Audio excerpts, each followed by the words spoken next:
Hello everyone, welcome to EduTap. So let's start with our marathon session. So the first question is Sunil, a customer of XYZ bank finds that the bank has suddenly stopped honoring his checks and debit transactions. उसको पता लगता है कि उसके जो checks हैं वो honour होने बंद हो गए हैं। इंक्वायरी करने पे उसको पता लगा कि बैंक को एक स्पेसिफिक कोर्ट ऑर्डर आया उसके अकाउंट को लेके what is this type of court order called which requires the bank to halt all debit operations on Sunil's account and inform him about the stoppage। तो ये कौन से टाइप का court order हो सकता है जिसमें बैंक को बोला जाए कि सारे ऑपरेशंस रोक दो? Mandate order, sequestration order, foreclosure order, garnishment order. कौन से टाइप का ऑर्डर है ये? तो इसे हम बोलेंगे गार्निशी ऑर्डर बोलेंगे या गार्निशमेंट ऑर्डर बोल देंगे। चलिए अगला है, suppose a customer remitted money from a bank for purchase of shares of a company.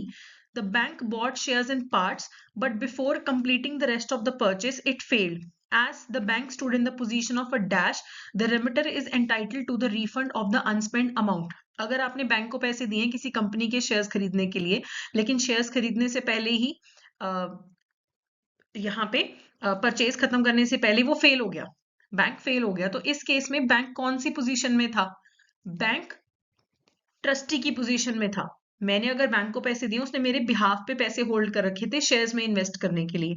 Okay, चलिए आगे बढ़ते हैं। कस्टमर अगर गलती से अपना सामान बैंक में भूल जाता है तो वो किस कैपेसिटी में सामान को अपने पास होल्ड करता है?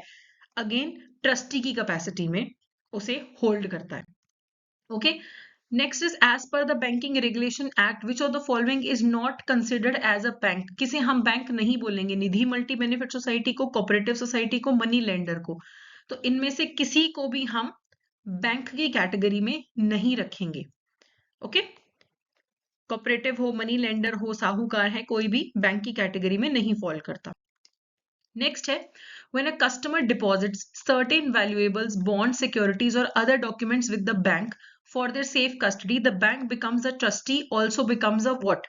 अगर आप बैंक के पास अपना सामान रखते हो संभालने के लिए तो एक तो बैंक ट्रस्टी बनता है, इसके अलावा बैंक बेली भी बन जाता है कि आप अपना सामान बैंक को दे रहे हो as a bailer for a specific purpose for a specific period of time. ठीक है, चलिए What is the primary role of a correspondent banking? Correspondent banking का मेन रोल क्या होता है? Correspondent banking का मेन रोल होता है holding deposits owned by other banks and providing payment and other services। अगर SBI इंडिया में है और जो हमारा डच बैंक है अगर वो अमेरिका में है तो SBI डच बैंक में एक अकाउंट ओपन करेगा, ठीक है, और उसको बोलेगा कि मेरे जो भी कस्टमर्स आपके पास आएंगे अमेरिका में आप उनको सर्विस प्रोवाइड कर देना। तो SBI का जो पैसा है, डिपॉजिट्स है, वो होल्ड करेंगे और उसकी तरफ से सर्विसेज प्रोवाइड करेंगे कॉरेस्पॉन्डेंट बैंकिंग में। अगला है, according to the guidelines when should banks report a suspicious transactions to FIU India. अगर बैंक को लगता है कि कोई सस्पिशियस ट्रांजैक्शन हुई है, चाहे वो फाइनेंशियल नेचर की है चाहे वो नॉन फाइनेंशियल नेचर की है, upon establishing suspicion regardless of the transaction value। फर्क नहीं पड़ता कि ट्रांजैक्शन की वैल्यू क्या है, जैसे ही सस्पिशन इस्टेब्लिश होता है उसके 7 डेज के अंदर अंदर बैंक FIU इंडिया को सस्पिशियस ट्रांजैक्शन रिपोर्ट बना के देगा। वैल्यू मैटर नहीं करती, कंप्लीशन मैटर नहीं करती, कोई इंटरनेशनल ट्रांजैक्शन मैटर नहीं करती। जब सस्पिशन इस्टेब्लिश हो गया तो 7 दिन के अंदर अंदर रिपोर्ट करना है। Next is which of the following statements about the customer acceptance policy are true? No account is opened in anonymous or fictitious name। ये बिल्कुल सही है, fictitious anonymous name पे account नहीं open किया जाता। Account can be opened without following the customer due diligence। ऐसा नहीं हो सकता। Accounts may be opened with non-reliable documents। नहीं, OVDs के basis पे account open होता है ना। The identity of the customer must not match with any person or entity on the RBI sanction list।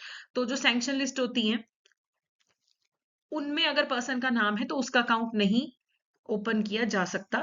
ठीक है, तो यहाँ पे करेक्ट आंसर क्या है? 1 and D। 2 and 3 गलत था तो D यहाँ पे करेक्ट ऑप्शन है। अगला, which of the following is or are true requirements are important requirements while entertaining loan proposal. Partnership firm का लोन प्रपोजल में क्या इंपॉर्टेंट है? पार्टनरशिप फर्म रजिस्टर्ड होना चाहिए, यस। बैंक जो है उनकी पार्टनरशिप डीड को स्क्रूटनाइज करेगा, यस। अगर पार्टनर्स में से एक पार्टनर कोई कंपनी है तो bank charges register of companies के पास रजिस्टर होंगे। ये भी बिल्कुल सही है। तो यहाँ पे करेक्ट आंसर क्या होगा? D, all of the above. Okay, अगला है Mrs Sharma has a complaint regarding a service issue at her local bank. Local bank में उसे सर्विस का प्रॉब्लम है, तो उसे बैंक में जाके कंप्लेंट करना है। तो क्या सीक्वेंस फॉलो करेगी वो? सबसे पहले किसके पास जाना है, सबसे बाद में किसके पास जाना है? तो देखो, शुरू में कोई ब्रांच मैनेजर के पास तो जाता ही नहीं है ना, रीजनल जोनल ऑफिस में जाएगा, तो ये तो खत्म, ऑप्शन खत्म आपके। सबसे पहले काउंटर स्टाफ के पास जाएगा, ठीक है, और सबसे आखिरी में हेड ऑफिस जा सकता है। ठीक है, तो सबसे पहले अगर आप ऐसे भी चलो, बीच का नहीं भी देखो, तो सबसे पहले काउंटर पे जाओगे, सबसे एंड में हेड ऑफिस, पहले काउंटर ऑफिस, फिर ब्रांच मैनेजर, फिर रीजनल ऑफिस, फिर customer service section of the head office. तो सी यहाँ पे करेक्ट आंसर है, ये सीक्वेंस फॉलो होगा। विच of the following statement is true regarding the use of Aadhaar for KYC purposes? Aadhaar can be used with the customers oral consent नहीं, अगर KYC के लिए आधार यूज हो रहा है तो रिटन कंसेंट होना चाहिए। ठीक है, Aadhaar must be redacted on the banks record retaining only 4 digits, ये बिल्कुल सही है। जब आपका आधार यूज होगा तो पहले सारे डिजिट ऐसे ब्लर कर दिए जाएंगे, आखिरी 4 ही विजिबल होंगे। Full Aadhaar number must be kept, ऐसा कोई जरूरत नहीं है। बायोमेट्रिक ऑथेंटिकेशन की भी जरूरत नहीं होती। जहां पे सब्सिडी रिसीव होनी हो उस अकाउंट में, तब बायोमेट्रिक ऑथेंटिकेशन की जरूरत होती है। तो बी यहाँ पे करेक्ट ऑप्शन है। अगला है what happens if the aggregate balance in the deposit account of a non face to face customer exceeds 1 lakh rupees. अगर non face to face customer के अकाउंट में 1 लाख रुपए से ज्यादा हो जाए तो क्या करोगे? कस्टमर को नोटिफाई करोगे लेकिन अकाउंट ऑपरेशनल रखोगे, अकाउंट को इमीडिएटली क्लोज कर दोगे, अकाउंट को तब तक नॉन ऑपरेशनल बना दोगे तब तक वो ओवीडी ने सबमिट करे, या फिर कस्टमर को बोलोगे नया अकाउंट ओपन करो। तो यहाँ पे करेक्ट आंसर होगा सी, मैक्सिमम 1 लाख अलाउड है। अगर 1 लाख से ज्यादा हो जाता है तो कस्टमर के अकाउंट को नॉन ऑपरेशनल बना के ये बोला जाएगा कि पहले ओवीडी सबमिट करो। ठीक है, तो सी यहाँ पे करेक्ट ऑप्शन है। What documents are required to open an NRO account for foreign students? क्या डॉक्यूमेंट रिक्वायर्ड है अगर एक फॉरेन स्टूडेंट को एनआरओ अकाउंट ओपन करना है? Passport with visa immigration, yes. Proof of address in home country, yes. Letter offering admission from an Indian educational institution, ये requirements होती हैं। ठीक है, आपको passport, visa, immigration, home country का एड्रेस, जहां आपका एडमिशन हुआ है वहां का ऑफर लेटर, ये आपको सब कुछ प्रेजेंट करना होता है। तो ए यहाँ पे करेक्ट ऑप्शन है। Which of the following statements are true regarding the suspicious transactions under the Prevention of Money Laundering Act? Suspicious transactions को लेके कौन सी स्टेटमेंट करेक्ट है? They must involve cash, तो ऐसा नहीं है, चाहे कैश ट्रांजेक्शन हो, नॉन कैश हो, फाइनेंशियल हो, नॉन फाइनेंशियल हो, कोई भी टाइप की ट्रांजेक्शन सस्पिशियस हो सकती हैं। They may appear to be made in circumstances of unusual and unjustified complexity, आपको लगता है कि unusual ट्रांजेक्शन है, correct. They may involve financing of activities relating to terrorism, correct.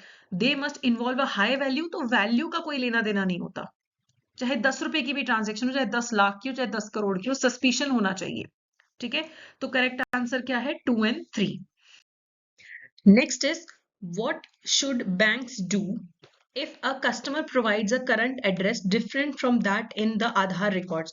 अगर एक कस्टमर का जो आधार में दिया हुआ है एड्रेस और जो उसका करंट एड्रेस है अगर वो डिफरेंट है, तो फिर कस्टमर को सिर्फ एक सेल्फ डिक्लेरेशन देना पड़ता है नए एड्रेस का, और कुछ नहीं करना पड़ता। ठीक है, सिर्फ आपको सेल्फ डिक्लेरेशन करना पड़ता है अगर आप आधार कार्ड यूज कर रहे हो अपने केवाईसी के लिए। अगर कोई और ओवीडी यूज कर रहे हो फिर तो आपको कोई ना कोई utility bill, pension payment order, accommodation order, कुछ आपको प्रेजेंट करना पड़ता है और ओवीडी को चेंज कराना पड़ता है, लेकिन यहाँ पे आपको आप सेल्फ डिक्लेरेशन कर सकते हो। ओके, चलिए। Next is what happens to the partnership firms account in the event of death of a partner? अगर एक पार्टनर की डेथ हो जाए, the partnership firm is automatically dissolved in the absence of an agreement to the contrary, ये बिल्कुल सही है। अगर कोई और अग्रीमेंट ना हो तो एक पार्टनर की डेथ पे पार्टनरशिप फर्म डिसॉल्व हो जाता है, correct. Operations in the account should be stopped, yes. The account should be continued as normal, ऐसा नहीं होता है, तो करेक्ट आंसर क्या होगा? B, 1 and 2।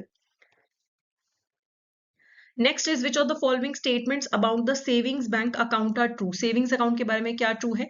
इंडिविजुअली भी ओपन कर सकते हो, सिंगली भी, ज्वाइंटली भी, correct.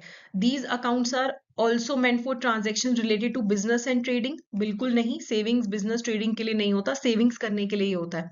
Cash withdrawals from savings account without cheque facility is allowed through withdrawal slips accompanied by the passbook. तो ठीक है, अगर आपके पास चेकबुक नहीं है तो विड्रॉल स्लिप के थ्रू पैसा विड्रॉ करवा लो। There is a ceiling on the balance, ऐसा कुछ नहीं है, जितना आप चाहो आप पैसा रख सकते हो अपने अकाउंट में। तो 1 and 3 सी यहाँ पे करेक्ट ऑप्शन है। अगला है according to the RBI guidelines which of the following conditions apply to the interest rate on savings bank deposit. पहला ऑप्शन है banks must offer a uniform interest rate on savings bank deposit up to ₹1,00,000। तो क्या 1,00,000 रुपए तक का अगर आपका savings deposit है तो सबको सेम टाइप का रेट ऑफ इंटरेस्ट मिलता है। Banks can set different rate of interest for different account holders. Banks are required to pay interest on savings bank deposit are not required. Banks must follow a fixed interest rate set by RBI for all savings deposit account। तो देखो RBI ने तो कुछ setup नहीं किया है, ठीक है, तो चौथा तो हो ही नहीं सकता, ठीक है। और ऐसा भी नहीं है कि सबको अलग अलग रेट ऑफ इंटरेस्ट प्रोवाइड कर दिया जाए, ऐसा भी नहीं हो सकता, ठीक है। ऐसा भी नहीं है कि सेविंग्स पे नहीं मिलना, तो सिर्फ पहला वाला ऑप्शन ही यहाँ पे सही रह जाता है कि जिनका 1,00,000 रुपए तक का जिनका बैलेंस है सबको सेम रेट ऑफ इंटरेस्ट देना पड़ता है। एक से ज्यादा का जिनका बैलेंस होता है सेविंग्स में उनको differential rate of interest allow किया जा सकता है। अगला है according to the provided rules which of the following are considered correct regarding the partnership firms account management. When there is an addition to the partnership, the old account can be continued if the balance in credit। अगर एक नया partner आता है partnership firm में तो क्या पुराने account को कंटिन्यू कर सकते हो अगर बैलेंस क्रेडिट में हो। If the old account is in debit then it should be frozen and new account should be open. लेकिन अगर डेबिट में है तो फ्रीज करके नया ओपन कर दो। Partners are mutual agents and can bind the firm by their acts including sleeping or secret partners. Partners एक दूसरे के म्यूचुअल एजेंट्स होते हैं, फर्म के एजेंट्स होते हैं, तो वो जो भी करते हैं वो दूसरे पार्टनर्स को भी बाइंड कर सकते हैं। Even when the management powers are restricted to one partner it is still considered a partnership firm. कि मेजर सारा मैनेजमेंट एक ही पार्टनर कर रहा है फिर भी इसे पार्टनरशिप फर्म बोला जाएगा। तो सारे के सारे ऑप्शंस यहाँ पे सही हैं, ठीक है। नया पार्टनर आया, क्रेडिट में बैलेंस है, चलने दो। डेबिट में है तो उसको फ्रीज करके नया ओपन करो, ठीक है। और पार्टनर्स एक दूसरे के म्यूचुअल एजेंट हैं, एक दूसरे को बाइंड करते हैं, और चाहे 4 पार्टनर्स में से एक ही पार्टनर मेनली मैनेजमेंट करता है स्टिल इसे पार्टनरशिप फर्म ही बोला जाएगा। Next is which of the following is true about the certificate of deposits in India. It can be issued by scheduled commercial banks, regional rural banks, small finance banks. बिल्कुल सही है। Minimum denomination 5 lakh होती है तो ये गलत है। Maximum 1 साल के लिए इशू होता है तो ये भी गलत है। Interest rate can only be fixed and not floating, ये गलत है। सर्टिफिकेट ऑफ डिपॉजिट पे जो इंटरेस्ट रेट होता है फिक्स्ड भी हो सकता है, फ्लोटिंग भी हो सकता है, तो A is the correct answer. Next is which of the following statements about inoperative accounts is or are correct. Inoperative accounts के बारे में क्या इनकरेक्ट है, क्या करेक्ट है। Savings account, current account should be treated as inoperative if there is no transaction for the past 3 years। ये गलत है। 2 साल तक अगर कोई ट्रांजेक्शन नहीं होती आपके अकाउंट में तब वो इनऑपरेटिव होता है। Service charges levied by the banks should not be considered as transaction, ये बिल्कुल सही है। बैंक जो इंटरेस्ट दे रहा है या सर्विस चार्ज लगा रहा है तो कस्टमर ने थोड़ा ना किया, ये तो इनऑपरेटिव ही माना जाएगा। Interest credited on term deposit to savings account as per customers mandate should be treated as customer induced transaction, ये बिल्कुल सही है। अगर मैंने एफडी कराई है और मैंने बैंक को बोला कि जो मेरी एफडी का इंटरेस्ट है वो मेरे सेविंग्स अकाउंट में डाल दिया करो, तो उसका पैसा मेरे अकाउंट में आता रहता है, इसे माना जाएगा कि हाँ ये कस्टमर इंड्यूस्ड ट्रांजेक्शन है, अकाउंट इनऑपरेटिव नहीं है, ठीक है। तो सेकेंड एंड थर्ड यहाँ पे करेक्ट ऑप्शन है। अगला है which of the following statement is true regarding joint account of residents with NRI close relatives. अगर आपको जॉइंट अकाउंट खोलना है अपने एनआरआई क्लोज रिलेटिव के साथ तो क्या स्टेटमेंट सही है। The NRI must be a relative as per the companies act. Such accounts are treated as NRO accounts from the beginning, नहीं। अगर मान लो मेरा अकाउंट अपनी सिस्टर के साथ है जो एनआरआई है, अगर मेरी डेथ हो जाती है तो वो अकाउंट एनआरओ बन जाएगा, क्योंकि सिर्फ एनआरआई बचा ना एक। अगर मेरी सिस्टर एनआरआई है, मेरी डेथ हो जाती है, हम दोनों का जो ज्वाइंट अकाउंट होगा फिर वो एनआरओ अकाउंट बन जाएगा, ठीक है। The mode of operation should be former or survivor, नहीं, it should be either or survivor, ठीक है। NRIs can credit their remittances directly into the account, ऐसा नहीं होता। एनआरआई का जो चेक्स है, एनआरआई का कैश है, वो इस अकाउंट में नहीं आता है। सिर्फ पहला स्टेटमेंट सही है कि जो एनआरआई है वो एज पर कंपनीज एक्ट जो डेफिनेशन है उसके अकॉर्डिंगली वो रिलेटिव होना चाहिए। Which of the following statement about joint accounts held with NRIs is or are correct? The joint holder should be NRI as per FEMA. Correct. Checks and remittances belonging to NRI can be credited. ये हमने अभी देखा, ये नहीं हो सकता। NRI चाहे jointly hold कर रहा है अकाउंट को, लेकिन उसके चेक्स और remittances अकाउंट में नहीं आते हैं। The account is categorized as NRO account if the NRI becomes a survivor. ये बिल्कुल सही है। अगर रेजिडेंट की डेथ हो जाती है और एनआरआई बचता है तो फिर उसे एनआरओ अकाउंट बोल दिया जाता है। तो 1 and 3 यहाँ पे करेक्ट है, that is B. Next is who can be nominated for a bank account? Resident, non resident, individual, including foreign national. So इसका आंसर होगा सी। आप किसी भी इंडिविजुअल को इंक्लूडिंग कोई फॉरेनर है उसे आप अपना नॉमिनी बना सकते हो। तो सी यहाँ पे करेक्ट ऑप्शन है। What must a bank do immediately upon receiving a garnishee order NISI?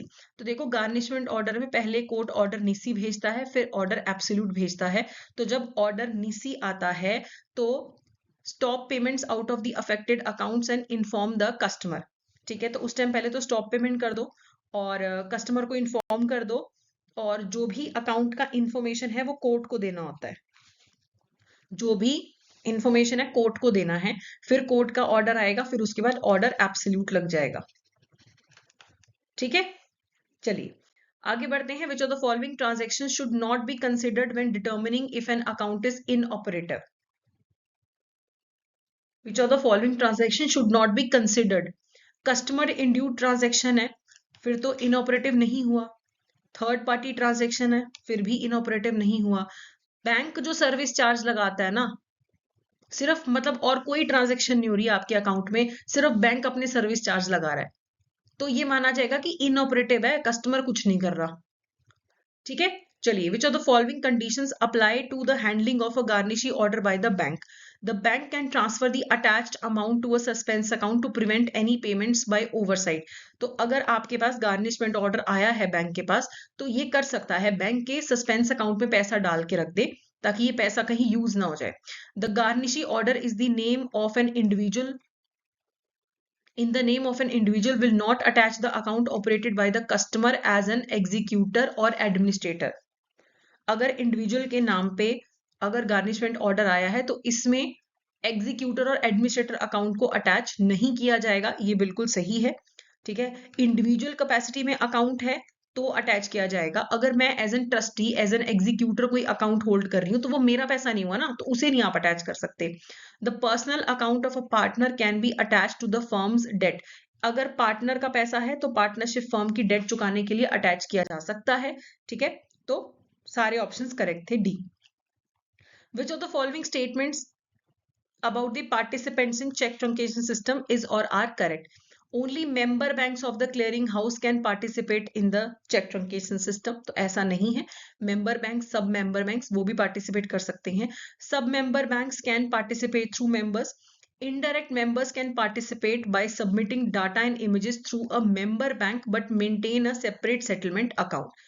तो सेकेंड और थर्ड यहाँ पे सही है। सिर्फ मेंबर्स बैंक नहीं, सब मेंबर्स, इनडायरेक्ट मेंबर्स ये भी सीटीएस में पार्टिसिपेट करते हैं।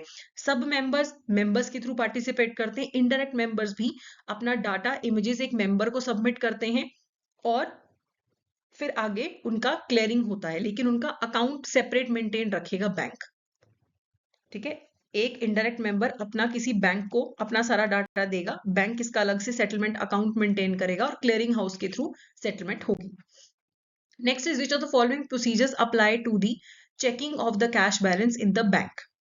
The supervising official will personally count all notes of denominations above ₹100. क्या 100 रुपीज से ऊपर वाले सारे नोट सुपरवाइजिंग ऑफिशियल को काउंट करने हैं? The notes should be sorted into categories issuable, soiled and mutilated. The supervising official only needs to check the head cashier, cashier's cash office hand balance once a week. तो once a week नहीं होता है, daily होती है checking, तो है ना। तो यहाँ पे ये गलत है और बाकी के जो स्टेटमेंट्स आपके सही हैं, दैट इज 1 and 2। अगला है which of the following statement is or are correct regarding the right of set off? Right to set off के रिगार्डिंग कौन सा स्टेटमेंट करेक्ट है? ये स्टैट्यूटरी राइट है, and can also arise out of an agreement between the parties concerned. तो right to set off bank का statutory right भी होता है, अलग से भी आप कर सकते हो. Right to set off can be exercise without any notice to the customer. तो ऐसा नहीं होता है, नॉर्मली बिना कस्टमर को नोटिस दिए right to set off exercise नहीं कर सकते. There should be mutual debts and the debts should be of certain amount. ठीक है, तो ये यहाँ पे सही है. एक एग्जैक्ट कोई डेट होनी चाहिए, ठीक है, सर्टेन अमाउंट की, जिसको वसूलने के लिए बैंक दो अकाउंट्स को कंबाइन करके right to set off apply करेगा.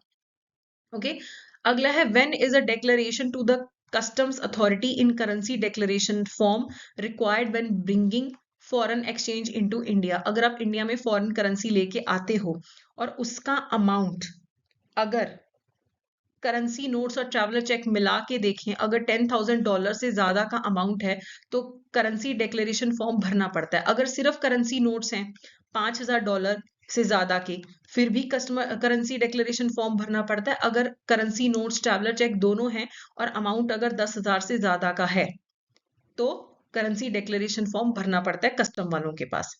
अगला है which of the following statement is or are correct regarding the purchase of foreign currency from the public by authorised persons and their franchisees. Which of the following is correct regarding the purchase of foreign currency from public by authorised persons. Authorised persons जब public से foreign currency accept करते हैं, उसको लेके क्या correct है. They may freely purchase currency coins note traveller cheque from residents and non residents. Freely वो पैसा कलेक्ट कर सकते हैं, yes. Payment in cash for foreign currency and travelers check purchase is permitted with ceilings per transaction. अगर वो cash में deal करते हैं तो एक लिमिट तक ही डील कर सकते हैं, ये भी बिल्कुल सही है. Sale of Indian rupees to foreign tourist against international credit card, international debit card is not permitted. ये गलत है. अगर कोई फॉरेन टूरिस्ट इंडियन करेंसी खरीदना चाहता है, उसके लिए वो क्रेडिट कार्ड से पेमेंट करता है या डेबिट कार्ड से पेमेंट करता है, तो वो अलाउड है. तो थर्ड गलत है, तो 1 and 2 यहाँ पे करेक्ट ऑप्शन हो गया. अगला है which schedule lists transaction that are expressly prohibited under the foreign exchange management current transaction account transaction rules. तो आपका जो शेड्यूल 1 है उसमें वो ट्रांजैक्शंस दी गई हैं जिसके लिए आपको आउटवर्ड रेमिटेंस करना अलाउड नहीं है. शेड्यूल 2 में वो ट्रांजैक्शंस है जहां पे मिनिस्ट्री या डिपार्टमेंट की परमिशन लेनी पड़ती है. शेड्यूल 3 में वो ट्रांजैक्शन है जहां पे आप एक सर्टेन लिमिट दैट इज $250,000 तक का आप ट्रांजैक्शन कर सकते हो, ठीक है, आउटवर्ड रेमिटेंस कर सकते हो. Which of the following conditions apply to remittance from resident foreign currency account and exchange earners foreign currency account? Remittances करनी अगर आपको resident foreign currency account से EEFC account से पैसा भेजना है तो क्या उसमें conditions हैं? They are exempted from requirement of prior approval of the government of India for transactions covered under Schedule 2. क्या Schedule 2 की transactions करने के लिए आपको किसी की जरूरत नहीं है, अगर आप किसी परमिशन की जरूरत नहीं है अगर आप आरएफसी और ईएफसी अकाउंट से ट्रांजैक्शन करते हो. They are exempted from requirements of prior approval of RBI of India, RBI for transactions under schedule 3. Schedule 3 के लिए भी आरबीआई की परमिशन की जरूरत नहीं है, या उन्हें सारी ट्रांजैक्शंस के लिए आरबीआई की गवर्नमेंट की परमिशन की जरूरत पड़ती है. तो देखो ये गलत है, उनको नहीं जरूरत पड़ती. और ईईएफसी अकाउंट और अगर आप आरएफसी अकाउंट से पैसा भेज रहे हो तो इवन शेड्यूल 2 की ट्रांजैक्शंस करने के लिए किसी की परमिशन की जरूरत नहीं पड़ती है. उनको एग्जम्पशन मिली हुई है, शेड्यूल 3 में भी उनको एग्जम्पशन मिली हुई है कि बिना परमिशन के वो पैसा भेज सकते हैं, ठीक है. Next is what is required for remittances that exceed the threshold ceiling specified in schedule 3. अगर आपको $2.5 लाख की जो सीलिंग है उससे ज्यादा अगर आपको पैसा बाहर भेजना है साल में, तो किसकी परमिशन लेनी पड़ती है? आरबीआई की परमिशन लेनी पड़ती है, ठीक है. अगला है for which of the following purposes can individuals avail foreign exchange under the LRS without RBI approval. अगर आपको फॉरेन में पैसा भेजना है, ठीक है, अंडर द एलआरएस, तो कहां पे आप बिना आरबीआई की परमिशन के कर सकते हो? घूमने जाना है, कॉन्फ्रेंस अटेंड करने जाना है, बाहर प्रॉपर्टी कंस्ट्रक्शन करना है, बाहर रियल एस्टेट करना है. तो सिर्फ ये जो कॉन्फ्रेंस अटेंड करने जाना है, बिजनेस करने जाना है, उसके लिए अगर आप फॉरेन करेंसी लेके जा रहे हो एलआरएस के अंडर, तो आपको आरबीआई के अप्रूवल की जरूरत नहीं है. ये प्रॉपर्टी कंस्ट्रक्शन, रियल एस्टेट, ये नहीं आप करते हो एलआरएस के थ्रू, ठीक है. चलिए, which of the following services can authorise dealer category 2 provide regarding foreign exchange. तो फॉरेन एक्सचेंज मुझे चाहिए, ऑथराइज डीलर कैटेगरी 2 में किस किस कंडीशन में ले सकती हूँ? Remittances for participation in international events and competition, international events and competition में पार्टिसिपेट करने के लिए yes. Global conference specialised training की फीस के लिए यस। कोई आपका कंस्ट्रक्शन प्रोजेक्ट है अब्रॉड उसके लिए नहीं। कंस्ट्रक्शन प्रोजेक्ट के लिए ऑथराइज डीलर कैटेगरी 2 नहीं, सिर्फ करंट अकाउंट की जो रोजमर्रा की ट्रांजैक्शंस होती है ना उसी के लिए ऑथराइज डीलर कैटेगरी 2 के थ्रू आप रेमिटेंसेस कर सकते हो। Okay, who is eligible under the liberalised remittance scheme? इसका आंसर होगा ए, इंडियन रेजिडेंट इंडिविजुअल्स और minors. HUF, partnership firm, trust, ये इनके लिए नहीं है ये स्कीम, ये इंडियन जो रेजिडेंट्स हैं इंक्लूडिंग माइनर। ओके, अगला है which of the following statement is or are correct regarding the LRS? Maximum amount कितना है? $2.5 lakh, correct. There is a restriction on the number of transaction, तो ये गलत है। एलआरएस में जितने मर्जी बार ट्रांजेक्शन करो, बस $2.5 लाख की लिमिट है। ठीक है, clubbing of remittances is allowed for family members for capital account transactions only if they are co-owners, co-partners of the overseas bank account or investment or property। तो ऐसा जो है यहाँ पे करेक्ट है। अगर आप क्लबिंग करना चाहते हो, आप क्लब करके भी पैसा भेज सकते हो। ठीक है, मेरे पास $2.5 लाख की लिमिट है, मेरे फादर के पास $2.5 लाख की लिमिट है, तो मिलके $5 लाख भी भेज सकते हैं अगर सर्टेन कंडीशंस पूरी हो जाए। ठीक है, कि बाहर इन्होंने को ओन करनी है प्रॉपर्टी, को ओन कर रहे हैं कोई भी कैपिटल अकाउंट ट्रांजेक्शन, तब वो इकट्ठे क्लब करके भी पैसा भेज सकते हैं। ठीक है, what is the ceiling per remittance for cash remittance for walk in customers or non walk in customer under the Indo Nepal remittance scheme? Indo Nepal remittance scheme के अंडर जो वॉक इन कस्टमर है वो एक बारी में 50,000 रुपए की ट्रांजेक्शन कर सकता है और साल में 12 ट्रांजेक्शन कर सकता है। ठीक है, चलिए, how are remittances processed under the Indo Nepal remittance scheme? तो इंडो नेपाल रेमिटेंस स्कीम के अंदर आप नेफ्ट बैचेस के थ्रू पैसा भेजते हो, एनसीसी मुंबई। तो नेफ्ट के थ्रू आपकी इंडो नेपाल रेमिटेंस स्कीम की ट्रांजेक्शंस होती हैं। Which type of accounts can be maintained under the NRE account scheme? Only savings, only current, savings current, RD, FD या फिर only FDs? तो आपका NRE अकाउंट में आप चाहे सेविंग्स खोलो, करंट खोलो, रेकरिंग खोलो, FD खोलो, सेम NRO में है। FCNR में आप सिर्फ टर्म डिपॉजिट ओपन करते हो। ठीक है, अगला है can joint accounts B opened under the NRE account scheme with the resident relative? क्या एनआरई अपने रेजिडेंट रिलेटिव के साथ इंडिया में अकाउंट ओपन कर सकता है? एनआरई अकाउंट कर सकता है, लेकिन सिर्फ फॉर्मर और सर्वाइवर बेसिस पे। ओके, तो ए यहाँ पे करेक्ट आंसर है। अगला है which of the following are true regarding the tenure and transaction of an SNRR account? तो एसएनआरआर अकाउंट होता है जितने टाइम के लिए बिजनेस करना है या 7 साल के लिए आप ये अकाउंट ओपन करते हो। Correct. The debits and credit should be incidental and commensurate with the business। SNRR account में जो भी ट्रांजेक्शन होगी बिजनेस रिलेटेड होगी, ये भी बिल्कुल सही है। Transfer from NRO to SNRR is prohibited. आप एनआरओ से एसएनआरआर में पैसा नहीं डाल सकते हो। ठीक है, ये बिल्कुल सही है। आर परमिटेड, प्रोहिबिटेड, हाँ परमिटेड लिखा, प्रोहिबिटेड है तो ये वाला गलत हो जाता है, तो बी हो जाता है। परमिटेड नहीं है, प्रोहिबिटेड है। आई थॉट प्रोहिबिटेड लिखा है, तो परमिटेड नहीं है। चलिए, अगला है which of the following conditions apply to acquisition of immovable property by a long term visa holder from Afghanistan, Bangladesh and Pakistan? इनको अगर एलटीवी पे इंडिया में आए हैं, इमूवेबल प्रॉपर्टी को लेके क्या टर्म्स एंड कंडीशंस हैं? They can purchase 1 residential unit for self occupation, अपने रहने के लिए एक रेजिडेंशियल यूनिट खरीद सकते हैं। जो उनकी प्रॉपर्टी है वो रिस्ट्रिक्टेड या कैंटोनमेंट एरिया के आसपास नहीं होनी चाहिए। करेक्ट। उन्हें ये प्रॉपर्टी सेल करने की परमिशन तभी मिलेगी अगर वो इंडियन सिटीजनशिप एक्वायर कर लें। ठीक है, तो सारे के सारे यहाँ पे स्टेटमेंट्स बिल्कुल सही हैं। चलिए, अगला है which form of investment can NRIs, PIOs, OCIs make in an Indian company? NRIs, PIOs India में जो इन्वेस्टमेंट करते हैं उसको क्या बोलोगे? Domestic investment, FDI, real estate या गवर्नमेंट ग्रांट? तो एनआरआईज जो इंडिया में इन्वेस्टमेंट करते हैं उसको एफडीआई की कैटेगरी में रखा जाएगा। ठीक है, अगला है which of the following statement is or are correct regarding the permitted debits from an EEFC account? Exchange earners foreign currency account में से किस पर्पस के लिए पैसा कट सकता है? Payment outside India for capital and current account transactions permitted. Payment in foreign exchange to person resident for supply of food and good services in is permitted. Payment of custom duties as per export import policy is not permitted. ये गलत है। अगर आप custom duty भी पे करना चाहते हो, आप EEFC अकाउंट के थ्रू कर सकते हो। ठीक है, तो 1 एंड 2 करेक्ट है। आपको कोई ट्रांजेक्शन के लिए पैसा देना है, आपको गुड्स एंड सर्विसेज के लिए पैसा देना है, EEFC अकाउंट से दे सकते हो। इवन कस्टम ड्यूटी भी आप पे कर सकते हो इस अकाउंट से। अगला है which of the following is not a factor that a banker must verify when paying a cheque. क्या वेरीफाई नहीं करना बैंक वालों को? The branch on which it is drawn, amount stated in words and figures, account holder का credit score, signature of the drawer. तो cheque की payment के time पे क्रेडिट स्कोर का तो कोई लेना देना नहीं होता। ठीक है, तो सी यहाँ पे करेक्ट ऑप्शन है। अगला क्वेश्चन है which of the following statement is or are correct. कौन सा स्टेटमेंट यहाँ पे करेक्ट है?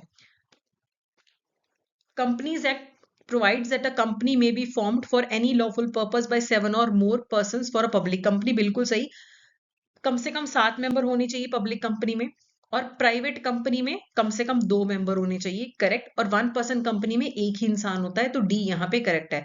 पब्लिक कंपनी में मिनिमम 7 और मैक्सिमम इनफाइनाइट होता है। ठीक है, और जो हमारी प्राइवेट कंपनी है उसमें 2 से 200 मेंबर्स हो सकते हैं।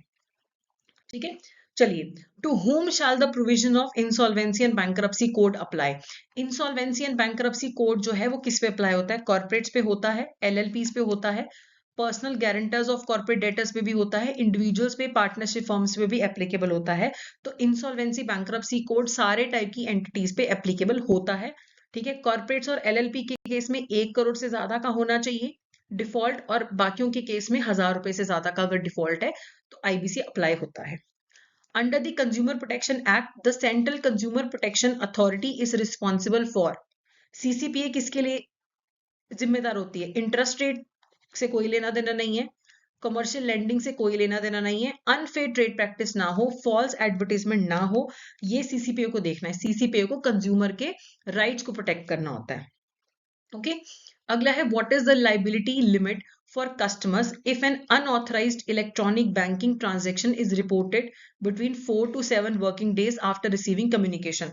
अगर आपके कोई अकाउंट में अनऑथराइज्ड ट्रांजैक्शन हो जाती है तो आपको 3 दिन के अंदर अंदर बैंक को रिपोर्ट करना होता है। अगर आप रिपोर्ट करने में 4 से 7 दिन का डिले कर देते हो बैंक को बताने में, तो फिर कितनी लाइबिलिटी होगी आपकी? ट्रांजैक्शन वैल्यू और an amount as per bank policy. ठीक है, तो जो ट्रांजैक्शन की वैल्यू है या फिर अलग अलग वो लिमिट्स होती हैं उनके हिसाब से आपकी लाइबिलिटी बनती है। अगर आप 7 दिन से ज्यादा लगा देते हो फिर बैंक की अपनी पॉलिसी होती है। ठीक है, अगर आप 4 से 7 दिन लगाते हो तो अलग अलग वहां पे लिमिट्स होती हैं, 10,000, मैक्सिमम 25,000 होती है। ठीक है, BSBD अकाउंट में 5,000 रुपए होती है अगर आप 4 से 7 दिन का डिले कर देते हो। What is the purpose of Bharat broadband network limited? BBNL क्यों इस्टेब्लिश किया गया है? ताकि इंडिया में नेशनल ऑप्टिकल फाइबर नेटवर्क को मैनेज करें, उसका इंटरनेट इंफ्रास्ट्रक्चर इस्टेब्लिश करें, फाइबर लाइंस बिछाओ और ग्राम पंचायत में, डिस्ट्रिक्ट लेवल पे, हर जगह पे इंटरनेट अवेलेबल हो, उसके लिए भारत ब्रॉडबैंड नेटवर्क लिमिटेड है। ये एक स्पेशल पर्पस व्हीकल है, ठीक है, कंपनी की फॉर्म में। अगला है इंडिया में कौन सी एजेंसी रिस्पॉन्सिबल है साइबर सिक्योरिटी थ्रेट्स जैसे कि हैकिंग को, फिशिंग को हैंडल करने के लिए? तो वो है सर्ट इन। ठीक है, CERT In, Indian computer emergency response team. अगला है भीम ऐप जो है कितनी रीजनल लैंग्वेजेस को सपोर्ट करती है अपने यूजर के एक्सपीरियंस को बढ़ाने के लिए? तो 20 लैंग्वेजेस में आपकी भीम ऐप आपको डाटा प्रोवाइड कर सकती है, तो 20। Which feature in UPI 2.0 allows the customer to block funds for a transaction that will be debited later? कि आपके फंड्स पहले ब्लॉक हो जाएंगे लेकिन ट्रांजेक्शन कंप्लीट होने के बाद आपका जो पैसा है वो ट्रांसफर होता है। वो फीचर है one time mandate with block functionality, कि पहले आपकी ट्रांजेक्शन हो जाए, उससे पहले तो ब्लॉक हो जाता है पैसा, लेकिन पैसा ट्रांसफर तब होगा जब ट्रांजेक्शन कंप्लीट हो जाए। तो सी is the correct answer.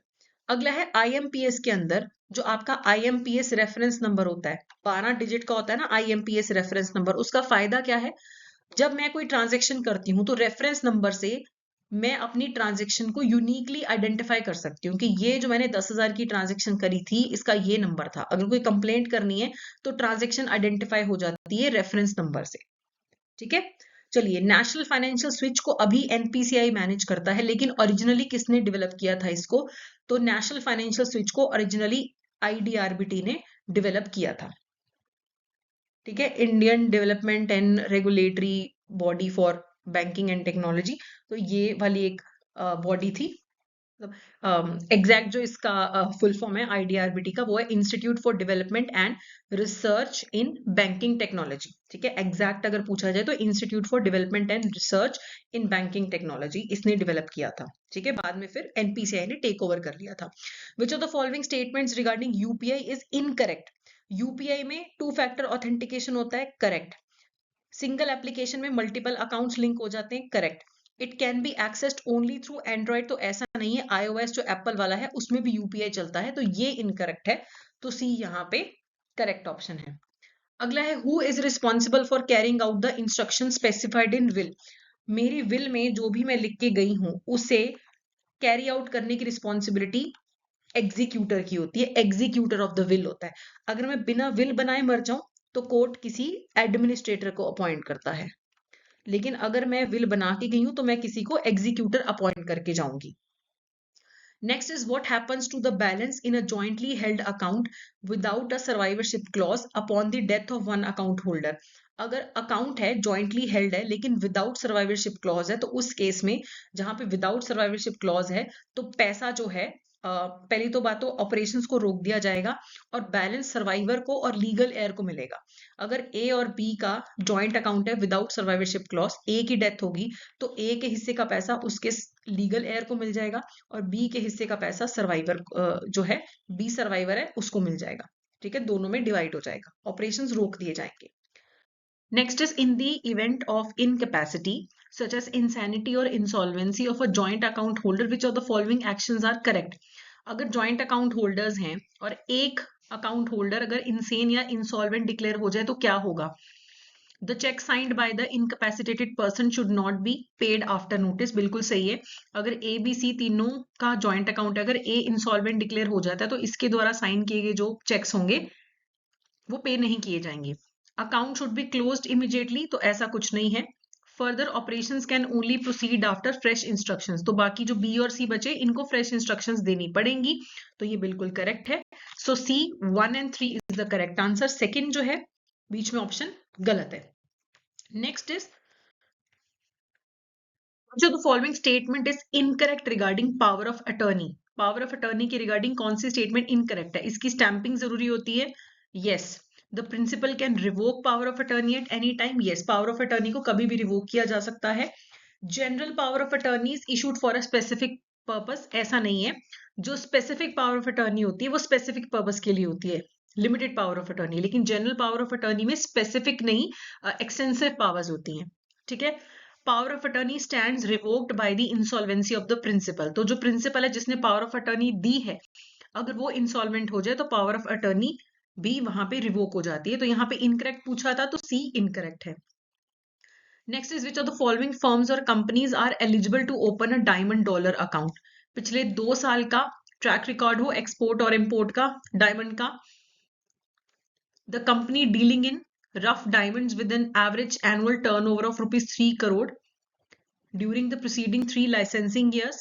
A company with a track record of 3 years in the export import of diamonds and an annual average turnover of 5 crores. A company dealing in gold jewelry only with a turnover of 10 crore rupees. तो diamond dollar account आपका तब open होता है अगर आपका पिछले 3 साल में जो एवरेज एनुअल टर्नओवर है 3 करोड़ है, तब आप डायमंड डॉलर अकाउंट ओपन कर सकते हो। What does NFC technology in tap and go cards allow?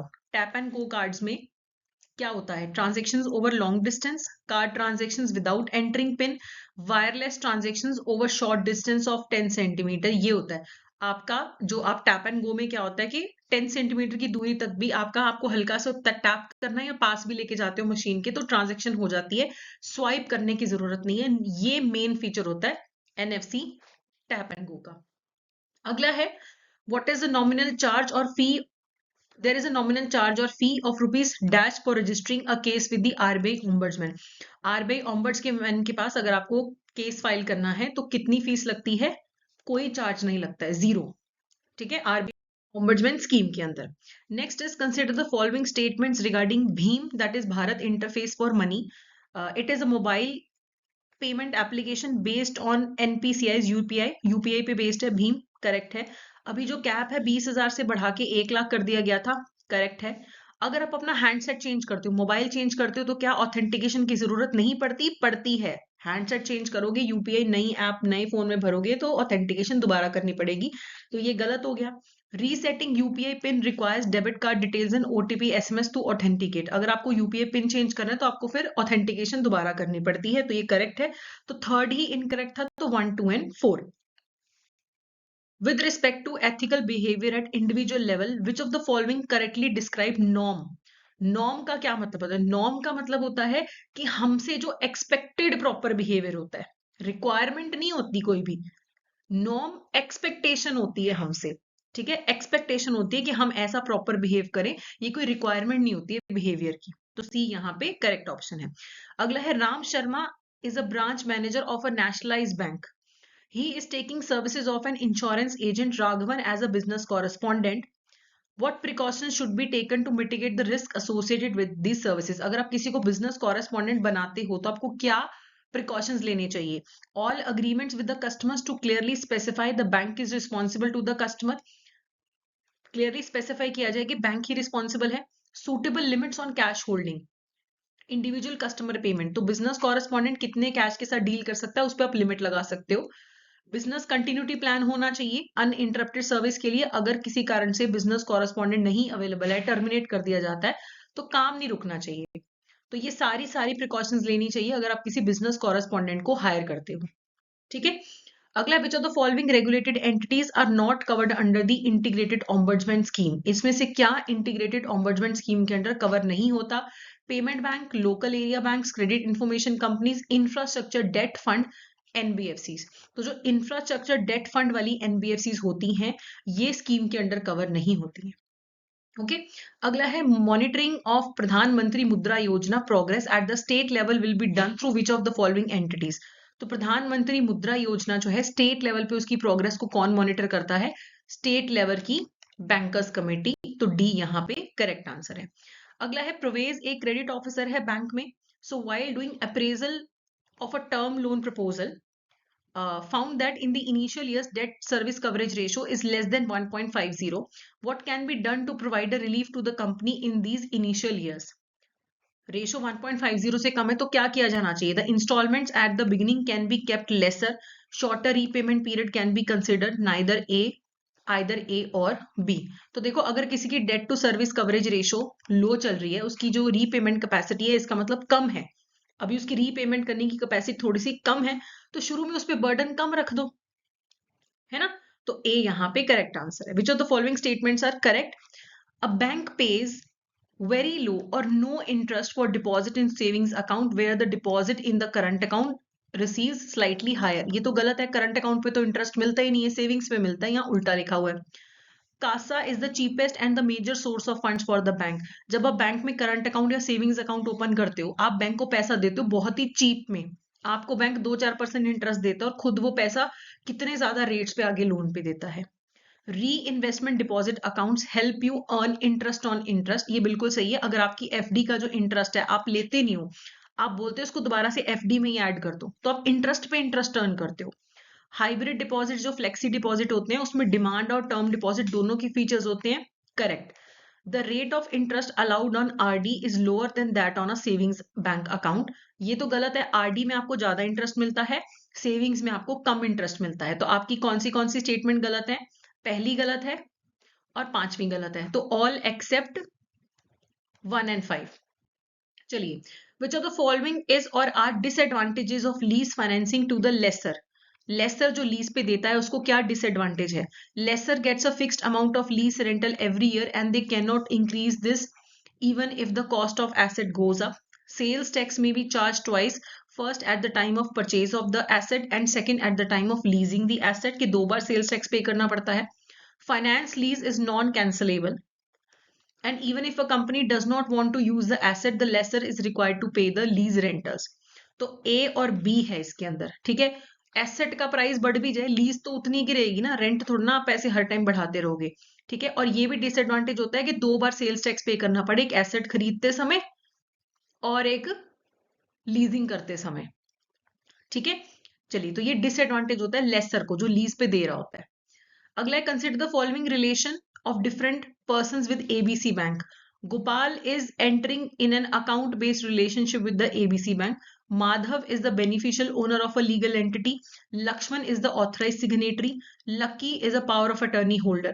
यहाँ पे किस किस को किस किस का कस्टमर ड्यू डिलीजेंस होगा, किस किस का सॉर्ट ऑफ केवाईसी करना पड़ेगा, तो सबका करना पड़ेगा, चाहे आप अकाउंट ओपन कर लो, चाहे आप बेनिफिशियल ओनर हो, चाहे आप ऑथराइज सिग्नेटरी हो, चाहे आपके पास पावर ऑफ अटर्नी है, आप का कस्टमर ड्यू डिलीजेंस होगा। नेक्स्ट इज, रोशनी के पास एक इंटरनेशनल क्रेडिट कार्ड है बैंक ऑफ दरभंगा से, इसमें से कौन सी ट्रांजेक्शंस को लेके इनकरेक्ट स्टेटमेंट्स हैं? The restriction contained in FEMA are not applicable to this card when used by Roshni for expenses on a visit to USA. कहते हैं फेमा की रेगुलेशन तब एप्लीकेबल नहीं होगी अगर वो इस कार्ड को यूएसए में यूज करती है, तो ऐसा नहीं है, कार्ड तो इंडियन है ना, तो एप्लीकेबल होगा FEMA. Roshni can buy a proscribed magazine using this card, तो नहीं, ऐसा नहीं होगा कि वो प्रोस्क्राइब्ड जो मैगजीन है कोई यूज कर ले, ऐसा नहीं होगा. Roshni can not use this card for payment in foreign exchange in Nepal and Bhutan, तो वो नेपाल एंड भूटान में पेमेंट के लिए नहीं यूज कर सकती, इंटरनेशनल क्रेडिट कार्ड भी नहीं यूज कर सकती. करेक्ट है, तो बोथ ए एंड बी यहाँ पे इनकरेक्ट हो जाते हैं, तो डी यहाँ पे करेक्ट है, यहाँ पे ए एंड बी आएगा. ठीक है, चलिए आगे बढ़ते हैं. Consider the following non fund based facilities, bank guarantee, letter of credit, underwriting credit guarantee या डेरिवेटिव प्रोडक्ट्स. इसमें से क्या आप हेजिंग के लिए यूज कर सकते हो, अपने करेंसी रिस्क को कम करने के लिए, इंटरेस्ट रिस्क को कम करने के लिए आप क्या यूज कर सकते हो? आप डेरिवेटिव प्रोडक्ट यूज कर सकते हो, जैसे कॉल्स हैं, ऑप्शंस हैं, फ्यूचर फॉरवर्ड कॉन्ट्रैक्ट्स हैं, वो आप अपना करेंसी रिस्क को, इंटरेस्ट रेट रिस्क को कम करने के लिए यूज कर सकते हो. Next is Ranvijay, a credit manager, is checking a proposal from Balwant asking for an advance against a good. Which of the following statement regarding the goods will act as a hindrance for Ranvijay to sanction the loan? क्या hindrance हो सकती है loan देते समय? Perishable हो, obviously दिक्कत होगी loan देने में. इट इज इजीली मार्केटेबल, फिर तो कोई दिक्कत नहीं है, बढ़िया बात है अगर मार्केटेबल है. The day to day price of the good is easily ascertainable, ठीक है, फिर तो कोई दिक्कत ही नहीं है. The price is relatively unstable, अगर प्राइस अनस्टेबल है तो दिक्कत कर सकता है.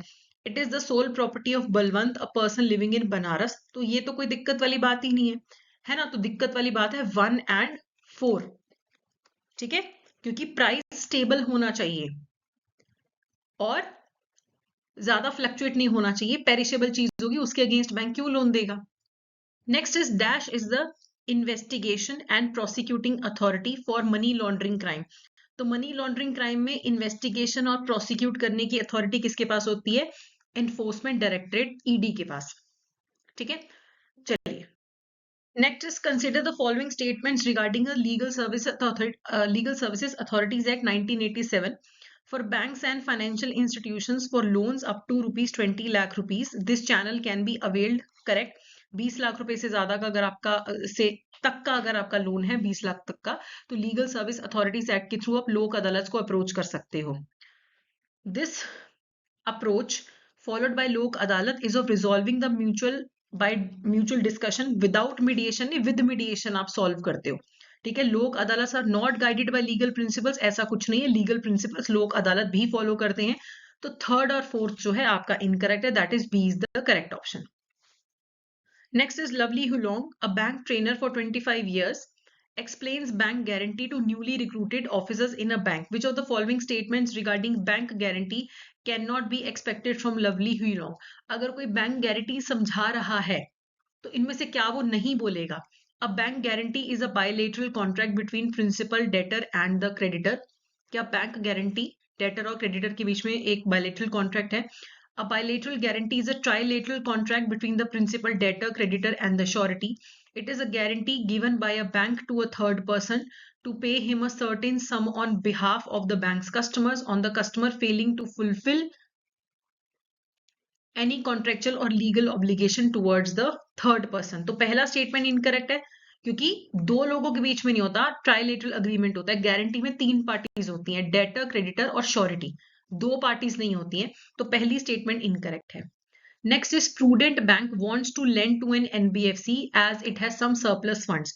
Which of the following investment will be permissible as per the prudential limit? आप एक एनबीएफसी को कितना लोन दे सकते हो मैक्सिमम, टीयर कैपिटल 1 का मैक्सिमम 20%। एक एनबीएफसी को आप मैक्सिमम 20% बैंक का टीयर 1 कैपिटल जितना आप फंड्स दे सकते हो 20%। ओके, अगला है consider the following statements regarding wide area network वैन it spreads across large geographical area. Correct. It could be a connection of LAN which connects with other LANs using telephone lines and radio waves। आप LAN को मिला के WAN बनाते हो। An organization can form its global integrated network using WAN। तो global network बना सकते हो WAN के थ्रू, बहुत सारे LANs को जोड़ के WAN बन जाएगा। तो सारे के सारे स्टेटमेंट्स यहाँ पे करेक्ट हैं, डी करेक्ट है। Consider the following statement regarding Neo Banking। Neo Bank is a fintech firm that provides digital and mobile first services। बिल्कुल सही है, fintech यूज करता है, फाइनेंशियल टेक्नोलॉजी यूज करते हो आप नियो बैंक में। नियो बैंक की कोई फिजिकल ब्रांचेस नहीं होती। Correct. In India neo bank partners with the banks to provide a gamut of banking services. तो नॉर्मली जो आपके नियो बैंक्स होते हैं ट्रेडिशनल बैंक के साथ टाई अप भी कर लेते हैं। करेक्ट है। रेजर पे x is currently working in partnership with the traditional banks. तो यहाँ पे सारी स्टेटमेंट्स ही करेक्ट हैं, कोई भी इनकरेक्ट नहीं है, तो none of the above incorrect है। अगला है if Pallavi Sai wants to file an appeal with DRAT against the order of DRT under SARFAESI act, कितना अमाउंट उसे पहले डिपॉजिट कराना पड़ेगा? अगर आप डीआरटी के ऑर्डर के अगेंस्ट डीआरएटी में जाना चाहते हो, पहले आपको 50% ऑफ द अमाउंट ड्यू पे करना पड़ेगा। रिक्वेस्ट करके आप इसे 25% पे ला सकते हो, लेकिन प्रोविजन वैसे 50% का है। अगला है consider the following statements regarding national NACH। National automatic cheque house नहीं होता, नेशनल ऑटोमेटेड क्लियरिंग हाउस होता है। तो पहला स्टेटमेंट ही गलत हो गया। It is launched by NPCI and operates under the guidance of RBI। It allows for bulk processing of transactions making it convenient and cost effective. तो सही है, दूसरा तीसरा सही है, पहला गलत है। So C is the correct answer. अगला है the concept of MIS places particular emphasis on availability of data। Management information system data पे एम्फेसिस करता है and the ease with which it can be analysed and turned into meaningful information. MIS का full form क्या होता है? Management information system. I think मैंने पहले ही बोल दिया, management information system. Peter D'Souza is being told by his manager to make sure the following things: anything unethical happening in the bank should not be made public as it affects the organization badly। कुछ भी गलत हो रहा है बाहर नहीं पता लगना चाहिए। Always listen to your superior, चाहे वो गलत भी बोले। Always suppress your ethical individual ethics in front of the organization। इनमें से कौन सी सिचुएशन में एथिकल डिलेमा होगा पीटर डिसूजा को? तो सारी सिचुएशंस में, क्योंकि उसका मन, उसका पर्सनल एथिक्स कुछ और बोल रहे हैं, वो मैनेजर कुछ और बोल रहा है, तो ऑब्वियसली उसको डिलेमा में फील होगा कि मैं मैनेजर की बात सुनूं या ना सुनूं। डिलेमा की सिचुएशन में तो एक बार तो आ ही जाएगा ना कि सीनियर की बात सुननी है या फिर पर्सनल एथिक्स को सुनना है, तो वो क्लैश कर रहे हैं आपस में सारी सिचुएशंस में। अगला है consider the following statements regarding RBI ombudsman scheme. He is a senior from the Indian revenue service officer. ये जो ऑम्बड्समैन होता है appointed by the ministry of finance in consultation with RBI। He directly reports to the finance secretary. इनमें से कौन सी statement incorrect है? सारी incorrect है। RBI का ही कोई सीनियर ऑफिशियल बनता है ऑम्बड्समैन, और पॉइंट भी RBI ही करता है, और RBI को ही रिपोर्ट करना होता है, तो सारी statement incorrect. Consider the following statements regarding floating charge. A floating charge is an equitable charge which does not fasten on any specific property but covers the whole of the company's property, whether it is or is it not subject to fixed charge। तो floating charge से होता है सारी property पे create हो जाता है, कोई स्पेसिफिक प्रॉपर्टी पे नहीं होता, तो ये करेक्ट है। It does not restrict the company from assigning the property subject to the charge to the third person, whether by sale of security। तो ये भी बिल्कुल सही है कि जब आपकी प्रॉपर्टी पे फ्लोटिंग चार्ज होता है ना, तो आप पे कोई रिस्ट्रिक्शन नहीं है, बेचो, असाइन करो, कुछ भी करो। जब फिक्स्ड चार्ज होता है तब आप पे रिस्ट्रिक्शन होती है। तो इनकरेक्ट तो इनमें से कोई भी नहीं है, तो डी यहाँ पे करेक्ट ऑप्शन है। अगला है which of the following statement is or are not the features of FEMA. FEMA empowers the central government and state government to impose restriction. देखो, सेंट्रल गवर्नमेंट के पास पावर है, स्टेट गवर्नमेंट के पास power नहीं है ना रिस्ट्रिक्शन लगाने की फेमा के under. The transactions in foreign exchange should be done only through authorised person. बिल्कुल सही है, सारी ट्रांजेक्शन ऑथराइज्ड पर्सन के थ्रू होनी चाहिए। Payment to and receipts from any person outside India, as also others deal in foreign exchange and foreign security are restricted. पैसा आना जाना फेमा के अंडर रिस्ट्रिक्शन लग सकता है, ठीक है। Foreign exchange transactions, foreign security dealings, owning or holding immovable property abroad by people living in India is restricted. ये भी बिल्कुल सही है। अगर आप इंडिया में रहते हो तो फॉरेन करेंसी होल्ड करना, फॉरेन प्रॉपर्टी होल्ड करने पे गवर्नमेंट आप पे रिस्ट्रिक्शन लगा सकती है। तो ए ही यहाँ पे इनकरेक्ट है, बाकी सारी करेक्ट है। अगला है consider the following statements. Inadequate control over data media, easy access mechanism of systems, inadequate control over outputs. इसमें से किसकी वजह से कंप्यूटर फ्रॉड हो सकता है? तो सारी चीजों की वजह से कि आपका प्रॉपर कंट्रोल ही नहीं है अपने डाटा पे। आपके डाटा को एक्सेस करना बहुत आसान है, सिस्टम को एक्सेस करना बहुत आसान है, आपने कोई कंट्रोल ही नहीं रखे हुए, तो सारे केसेस में कंप्यूटर फ्रॉड होने के चांसेस हो सकते हैं। अगला है Harsha wants her sister Saya to execute only a single transaction on her behalf. Which of the following is or are correct for this to happen? Harsha wants her sister Saya to only execute one single transaction. आप सिर्फ एक transaction में उसको power देना चाहते हो तो आपको उसको स्पेसिफिक पावर अटर्नी देनी पड़ेगी। स्पेसिफिक पावर ऑफ अटर्नी में सिर्फ सिंगल या लिमिटेड चीज के लिए आप पावर ट्रांसफर करते हो। अगला है consider the following cost. Shipping, freight, insurance, import duty, clearing, loading, unloading, transportation charges. जब आप लोन अप्रेजल करोगे, एक इंसान को प्लांट एंड मशीनरी के लिए लोन लेना है, तो इनमें से कौन कौन सी कॉस्ट आप कंसिडर करोगे? सारी। अगर मुझे 5 लाख की मशीन खरीदनी है, मैं लोन लूंगी तो 5 लाख प्लस उसका लाने ले जाने का खर्चा, उसकी इंश्योरेंस का खर्चा, उसकी इंपोर्ट ड्यूटी, सब कुछ ऐड करूंगी। मान लो वो मिला के 5.5 या 6 लाख हो जाता है। 6 लाख को कंसिडर किया जाएगा लोन अप्रेजल में, ना कि सिर्फ मेन कॉस्ट को। ओके, चलिए। Dash consist of an informal group of individuals who are engaged in similar business occupation formed with the purpose of availing loan through group mechanism against mutual guarantee. तो इसका मतलब है joint liability group. जब जहां पे एक informal group मिल जाता है, जो जैसे 5 लोग जो एक जैसा बिजनेस करते हैं, एक जैसी ऑक्यूपेशन करते हैं, मिलके लोन ले लेते हैं, ठीक है, म्यूचुअल गारंटी देके, तो उसे जॉइंट लाइबिलिटी ग्रुप बोला जाता है। अगला है the borrower known as the mortgager transfers the property to the lender known as the mortgagee and the mortgagee receives the right to possess and enjoy the income and produce from the property.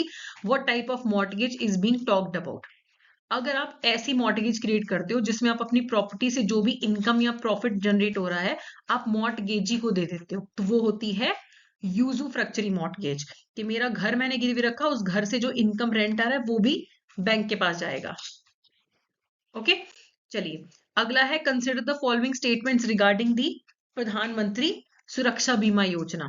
It is an accident insurance scheme offering accidental death and disability cover for death and disability on the account of accident. तो क्या accidental insurance होती है? Correct. आप 18 से 65 साल की उम्र तक इसमें पार्टिसिपेट कर सकते हो। The accident cover for the member shall terminate on attaining the age of 70 years. देखो यहाँ पे प्रधानमंत्री सुरक्षा बीमा योजना में ये दूसरी स्टेटमेंट गलत है। क्यों गलत है? 18 से 70 साल की उम्र तक के लिए होती है ये स्कीम, ठीक है, एक्सीडेंटल कवर जो है, उसके बाद 70 के बाद नहीं होता, ठीक है। तो सी यहाँ पे करेक्ट ऑप्शन है। अगला, which of the following are the sources of NBFC finance. NBFC को पैसा जनरेट करना है, कहां से वो फाइनेंस कर सकते हैं? Public deposit, yes. Debentures issue करके, यस। बैंक से बोरो करके, यस। Commercial paper, yes. तो ये सारे रिसोर्सेज हैं जहां से एनबीएफसी पैसा रेज कर सकता है। अगला है, which of the following statement is incorrect. If SHG is not in default, some member being defaulter should not distract from financing the SHGs. बिल्कुल सही। अगर आपके सेल्फ हेल्प ग्रुप में 10 लोग हैं, SHG का ट्रैक रिकॉर्ड अच्छा है, सिर्फ एक मेंबर है जो डिफॉल्टर रह चुका है, तो इसका मतलब ये नहीं कि पूरे ग्रुप को ही आप लोन नहीं दोगे। तो पहला स्टेटमेंट तो सही है। डेजर्ट और हिल रीजन में 5 लोग मिलके भी सेल्फ हेल्प ग्रुप बना सकते हैं, correct. Under the self-help group bank linkage program, only registered self-help groups are eligible to open a savings bank account.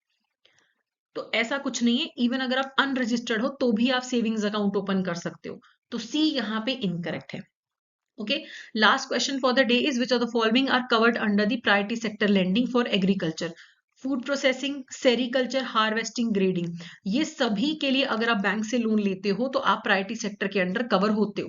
Food processing करनी है, सेरिकल्चर यानी कि सिल्क प्रोडक्शन है ना, हार्वेस्टिंग, ग्रेडिंग, सभी प्रायोरिटी सेक्टर के अंडर कवर होते हैं। ठीक है, तो ये था हमारा आज का session.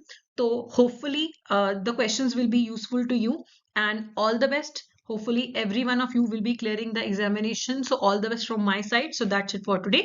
Thank you so much.